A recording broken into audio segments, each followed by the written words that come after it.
आप सभी का बहुत बहुत स्वागत है हमारे YouTube चैनल पर। जैसा कि आज मैंने कहा था कि मैं आप सभी के सामने प्रेजेंट होऊंगा, तो चलिए आज कुछ जरूरी चीजों पे बात करनी है। जैसा कि आप सभी को पता है कि एनआईएस ने अक्टूबर सेशन का डेट शीट रिलीज कर दिया है और मेरे बहुत सारे स्टूडेंट्स रेगुलरली कमेंट कर रहे हैं कि सर कुछ इंपॉर्टेंट क्वेश्चंस बता दीजिए, कुछ डिटेल्स बताइए कि हम कैसे एग्जाम्स दें और कैसे अच्छा स्कोर करें। तो चलिए आज उसी के बारे में मैं बात करने के लिए आप सभी के सामने प्रेजेंट हुआ हूं।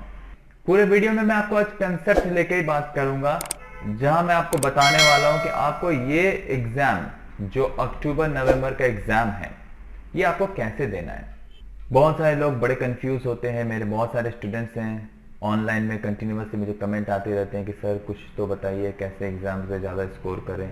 देखो बच्चों, सबसे पहले एक जरूरी चीज़ जो आप याद रखें, आप चाहे आप क्लास 12 के बच्चे स्टूडेंट हो या फिर आप क्लास 10 का एग्जाम दे रहे हो, ज़रूरी बात याद रखिएगा कि कोई भी पेपर में आप 1 मार्क्स का क्वेश्चन भी ना छोड़ कर आए। अब आप कहेंगे कि सर अब मान लीजिए कुछ आता ही ना हो, हमें उससे रिलेटेड कुछ पता ही ना हो, तो हम क्या करें, कैसे लिखें? बहुत सही सवाल है आप सभी का कि अगर मान लीजिए कोई एक क्वेश्चन दे दिया गया है, उस क्वेश्चन में आपको कुछ समझ में ही नहीं आ रहा, आपको पता ही नहीं है, कुछ भी नहीं आता पता, क्या करें उसके बारे में। इसके लिए भी मैंने कहा था और मैंने कुछ स्टूडेंट्स को डायरेक्टली मैसेज में भी मैंने कही है ये बात कि ऐसे क्वेश्चंस को टैकल करने के लिए आप कम से कम कुछ तो पढ़ के जाइए। कुछ स्टूडेंट सोचते हैं कि एनआईएस में बिना पढ़े जाकर आप एग्जाम देकर आओगे तो मेरे भाई, और स्कोर करना चाहते हो 60, 70, 80, तो एक चीज मैं आपको बहुत क्लियर बता दूं कि मेरे भाई ऐसा बिल्कुल नहीं हो सकता कि आप बिना पढ़े जाएं कोई भी एग्जाम, चाहे आप एनआईएस में बोर्ड में हो, सीबीएसई बोर्ड में, आईसीएसई बोर्ड में, स्टेट बोर्ड्स में हो, किसी भी जगह पे हो, आप बुक पढ़ के नहीं जाओगे, कंसेप्ट पता नहीं है, कुछ भी नहीं पता, आपके पास बुक्स अवेलेबल नहीं है, जैसे कि बहुत सारे लोगों के पास बुक्स अवेलेबल नहीं हुआ है अभी भी एनआईएस की तरफ से, तो भी पीडीएफ में अवेलेबल है, आप उनसे पढ़ सकते हो, ऑनलाइन नोट्स ले सकते हो, बहुत सारे के ऑप्शंस हैं, आपको डिटेल्स मिल जाएंगे, नीचे भी डिटेल्स आपको मिल जाएगा कि आप कहाँ से नोट्स वगैरह बाय कर सकते हो अगर आपको ज़रूरत हो तो। बट पॉइंट क्या है कि अगर आप कोई भी स्टूडेंट अगर ब्लैंक पेपर देकर आता है, कुछ लिख कर ही नहीं आता, उल्टे सीधे आपको पूछा जा रहा है ए के बारे में, आप बताओगे डी के बारे में या जेड के बारे में, तो इतना भी इररिलेवेंट टॉपिक्स नहीं होते हैं कि आपको पूछ और रहे हैं, आप कुछ भी आंसर दोगे और आप सोचोगे कि भैया हमको मार्क्स आ जाएंगे एनआईएस में। इतना भी नहीं होता। पेपर चेकिंग बहुत स्ट्रिक्टली होती है, बहुत अच्छे से होती है। आप कम से कम कुछ तो लिख के आओ और उस कुछ लिखने के लिए आपको कम से कम कुछ तो पढ़ना होगा। पेपर उतना हार्ड भी नहीं होता, बट अगर आप ब्लैंक लिख के आओगे, रॉन्ग लिख के आओगे, तो डेफिनेटली आप फेल करोगे। एनआईएस में फेल करने वालों की भी लंबी लिस्ट होती है, क्योंकि अगर आप ये सोचकर जाते हो कि मैं वैसे ही पास हो जाऊंगा, तो ये आपकी सबसे बड़ी गलती है। बिना पढ़े कोई पास नहीं होता और बिना लिखे तो ऐसे भी पास नहीं होने वाले। तो सबसे पहले जरूरी यह है कि आप कम से कम हर एक सब्जेक्ट के टॉपिक्स को अच्छे से समझ लो, कम से कम पढ़ लो।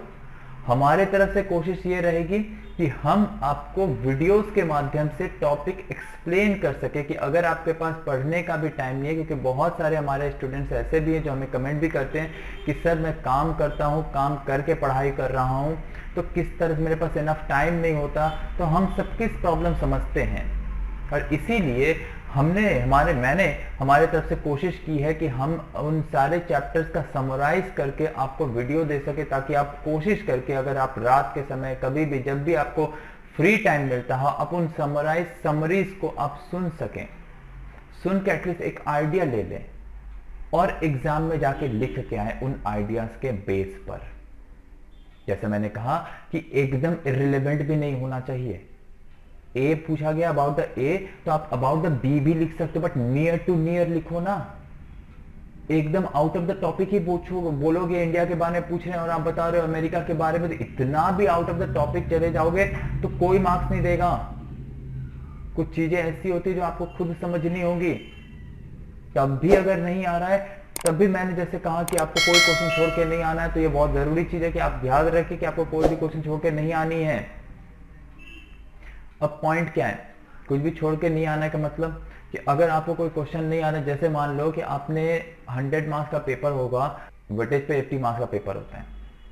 अब आप मान लो कि 80 मार्क्स में 20 मार्क्स 30 मार्क्स छोड़ कर ही आ जाते हो, एकदम क्लियर छोड़ दिया आपने अटेम्प्ट कितना किया है, फिर आपने अटेम्प्ट किया सिर्फ, अगर मान लो 80 में आपने 30 मार्क्स छोड़ दिया, सिर्फ 50 अटेम्प्ट किया है, और 50 अगर अटेम्प्ट किया है तो सोचो आपको कितना देंगे।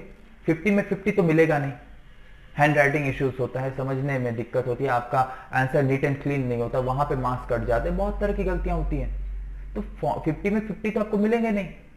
वहां देखा जाता है कि आपको उसमें 30, उसमें मतलब आप समझ आपको 50-60% मिलता है। आपकी अगर अच्छी लेंथ, आंसर की लेंथ अच्छी है, आप समझ के लिख पा रहे हो, लिखे अच्छे से हो, तो आपको 50-60% आपको मार्क्स मिल जाते हैं। तो सोचो 50% का, 50 मार्क्स का 50% अगर भी समझोगे तो 25 मार्क्स ऐसे ही फेल कर जाओगे। इसीलिए जरूरी है कि आपको पूरा लेंथ लिखना है, पूरे क्वेश्चंस को अटेम्प्ट करने, हर एक क्वेश्चन को अटेम्प्ट करना है। और उस सारे क्वेश्चन को अटेम्प्ट करने के लिए आपको जरूरी है कि आप कम से कम, अगर आपके पास बुक्स हैं, टॉपिक्स हैं, जो टॉपिक्स हैं उसको टच करके जाओ, समझो, पढ़ लो, एक बार पढ़ लो, कुछ आइडिया ले लो और वहां अपने मर्जी से बना के लिखो, कोई फर्क नहीं पड़ता। मर्जी आपकी होनी चाहिए। एकदम बुकिश लैंग्वेज लिखना ये भी जरूरी नहीं है। मैं तो कभी नहीं बोलता ये बात लिखने, अपने जितने भी स्टूडेंट्स हैं हमारे सेंटर के, कभी नहीं बोलता कि आप बुकिश लैंग्वेज लिखो। बुकिश लैंग्वेज नहीं लिखना है, आप अपने आंसर को बना के लिखो। The answer must be unique. ठीक है, तो उम्मीद करूंगा कि आप इस वीडियो को पूरे अच्छी तरह से समझ कर एग्जाम की प्रिपरेशन करें, क्योंकि एग्जाम इसी महीने से स्टार्ट होने वाली है। धन्यवाद, जय हिंद।